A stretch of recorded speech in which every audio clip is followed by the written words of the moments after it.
Welcome back to Elevation Perspective. My name is Mark. Coming at you today with some MLB news. We had our first big free agent signing here of the offseason today. It was Yusei Kikuchi going to the Los Angeles Angels on a 3-year, $63 million deal.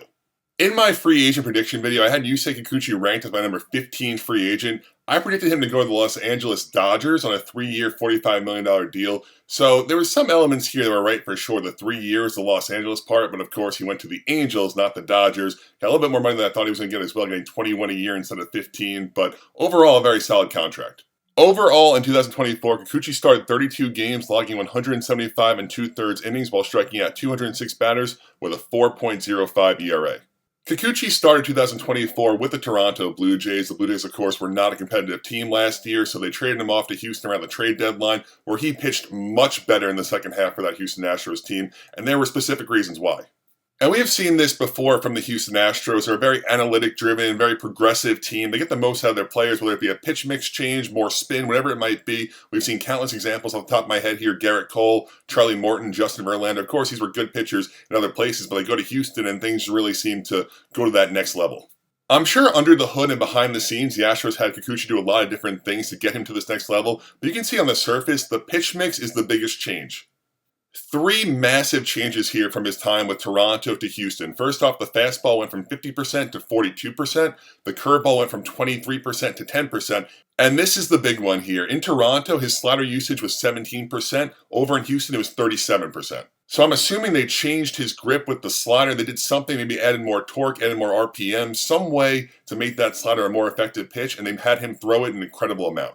And the results were phenomenal. Kikuchi had a 2.70 ERA in his 10 starts with Houston.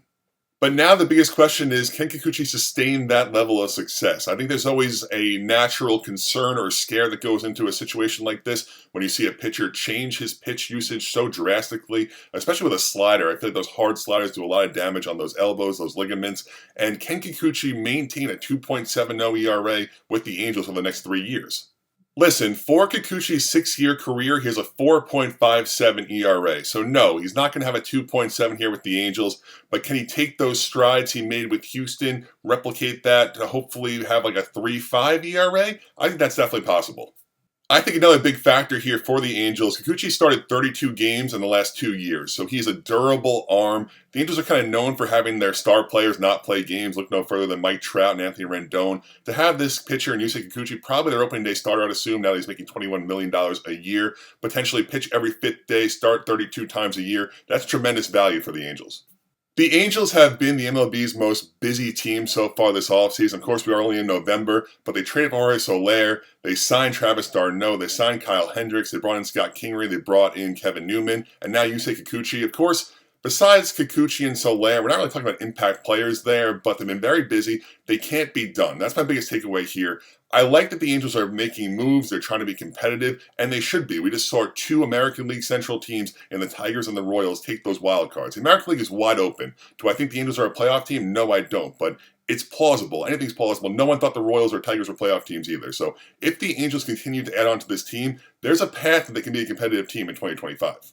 For starters here, I think the Angels need to add one more solid starting pitcher, probably in this Yusei Kikuchi mold, another like mid-tier option there, the Jack Flaherty's of the world, the Sean Manaeas of the world, one of those mid-tier pitchers that could be that 2-starter behind Kikuchi.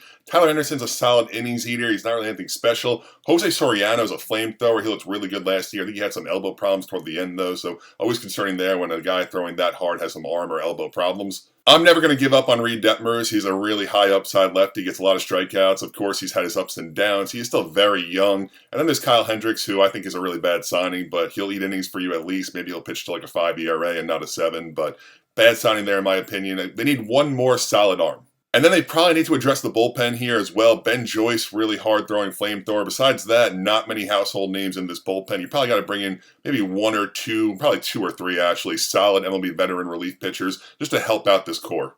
The position player group here isn't terrible. Of course, it always relies on Mike Trout playing baseball. But the infield, they have some pieces. I think Shanuel is a guy they want to see take that next step. I'm not sure if he has that in him. He's more of like a contact on-base guy. I don't know if you can have that from your first baseman and get like 10 home runs a year, but maybe he has a swing change and gets more power out of him. I think Luis Rengifo is a really solid player. I think Zach Neto made some great strides last year. He, of course, might miss the beginning of this year. He had that labrum surgery at the end of last year, so hopefully he's fine for opening day. I think it's kind of expected he'll probably miss the first month or so. In the outfield, like I said, you do have Mike Trout there. You have Taylor Ward, who's a very solid player as well. Then you have the Mickey Moniaks. You have the Joe Adells. I think they got to get a real slugger there in the corner. So you bring in one more 2 or 3 starting pitcher here, a couple of relievers, and a real slugger for right field, maybe an Anthony Santander. Now, sure, I just probably put another $100 million on their payroll, but if the Angels are serious about contending, these are the kind of moves they have to make. Overall, I think Kikuchi is a really solid get for the Angels, but like I just said, they cannot be done. You got to keep adding to this team. Get me another 3-starter, get me a solid right fielder with some thump and a few relief pitchers, and maybe I can start to squint and think this might be an American League wildcard team.